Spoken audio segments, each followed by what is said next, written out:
What is up, you guys? Today I'm going to be showing you my Worldpackers experience.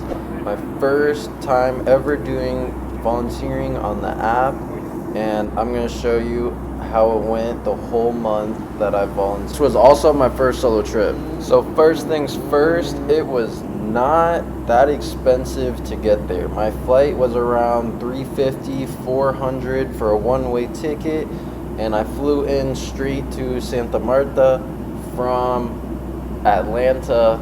For some reason I had to go from Florida and then move up to Atlanta. So right when I get off the plane, I'm checking to see if I know anyone over here. Yeah, so obviously I didn't know one single person in the whole country, so it's cool. But this is just the town of Santa Marta going through. I had to take a taxi around an hour and a half away to the beach to where I was volunteering, but it is hectic in the city, man. Stuff I've never seen before. Whole families on one moped. And like I must have seen like almost 16 crashes on the way there, and like I would classify them as crashes, but they probably would just classify them as a normal day, honestly.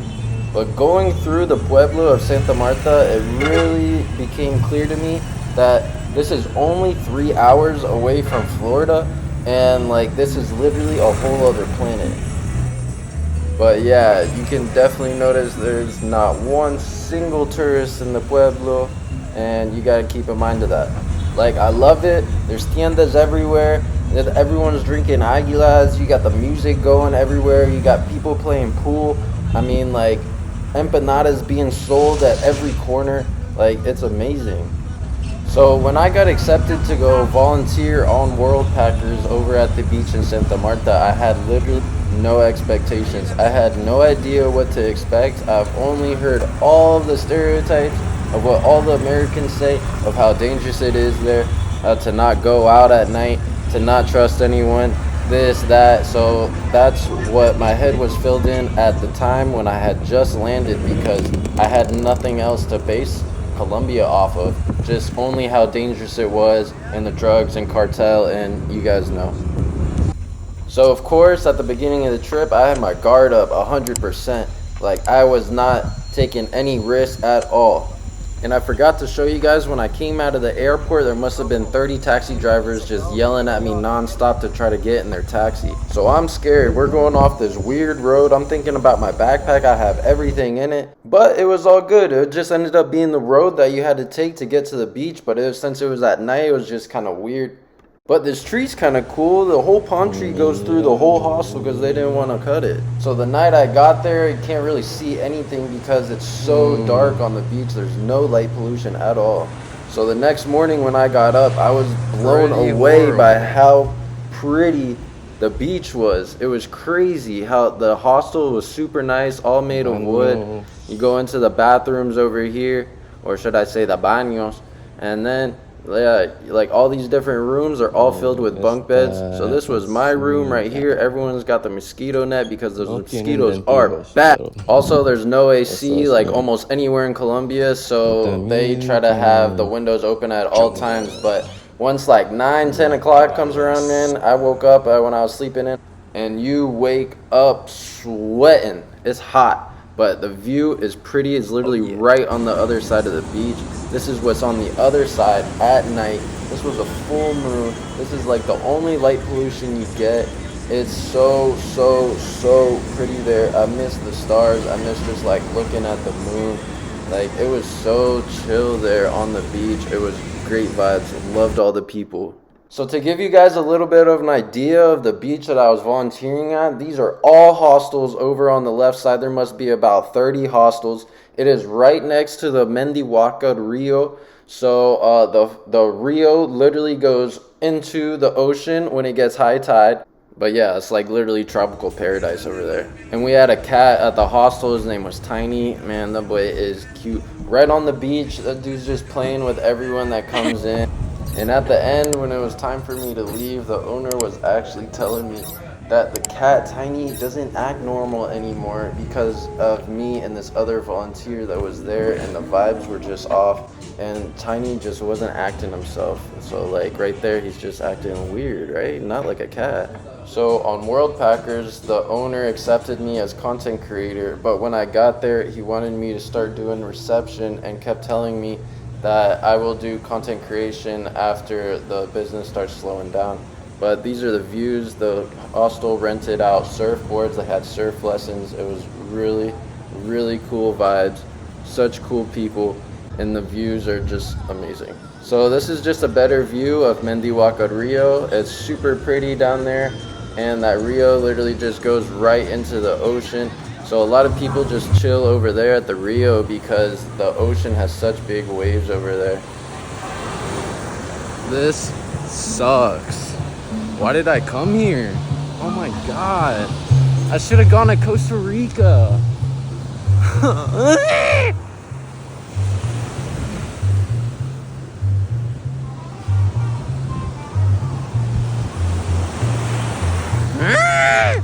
And later I found out that this red flag means don't swim, but they have it up every single day. But yeah, just look at that view.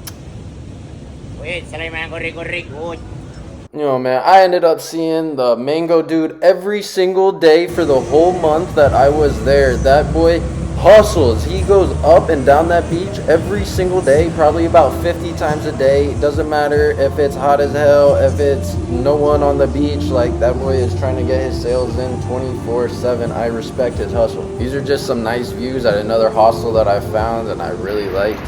So in the beginning, it was kind of hard for me to not have a SIM card. The Wi-Fi on the beach is pretty horrible, and I just really wanted to get a SIM card. I heard that they were cheap, so I had to cross like 4 rivers to get over to Huachaca, and I never ended up making it to the Claro store, and I ended up just walking super far, finding super pretty sites, another Rio, and yeah, I never found my SIM card, but it was all good. It was a really cool walk, and I ended up seeing the total other part of the beach with absolutely no tourists. And if you go down the opposite side of where I'm going now, it's all tourists with like 30 hostels. So it was really cool. And like, I didn't see the Coco lady on every single day. Like, she's not putting in work like the mango dude. But like, this is crazy how she can balance a full bowl of Cocos on her head and walk around the beach. Is crazy. But yo, I found a gym on the beach. So this is my boy that I met that's from Switzerland. And this is literally just a normal night on the beach. We're literally just chilling, looking at the stars, listening to music, looking at the moon, the sound of the waves, like impeccable vibes. I saw some of the brightest stars and the brightest moon I've ever seen in my life because there's no light pollution on the beach at night. They got bars all over the beach. But yeah, the sunset at the Rio, hard to beat, man. Like I told you, the night skies are crazy. They're just the stars with the palm trees. Okay, just lay your head. This was another cool backpacker that was staying at our hostel. He's from Germany, and when he came, he only reserved 2 nights and ended up staying 3 weeks. I guess it's because the volunteers were so cool. But yeah, not a bad spot to just be chilling. And this gym was so sick. One of the sickest gyms I've ever been to in my life. Had a super good view of the ocean. You were right there next to a hostel. There's always new people going by, working out, everything. It was really cool gym. I loved that I could still work out and be in a super insane pretty area.